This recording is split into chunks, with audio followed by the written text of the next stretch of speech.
একমাত্র গ্রাম পঞ্চায়েত বাবলারি নদিয়া জেলার মধ্যে যে পঞ্চায়েতে এক পিস একটা কোনো ভোটার বা একটা কোনো পরিবার মুসলিম পরিবার বাস করে না।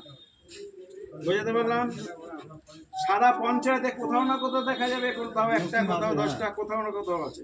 একমাত্র বাবলারি গ্রাম পঞ্চায়েত আমাদের এখানে কোনো মুসলমান পরিবার বসবাস করে না।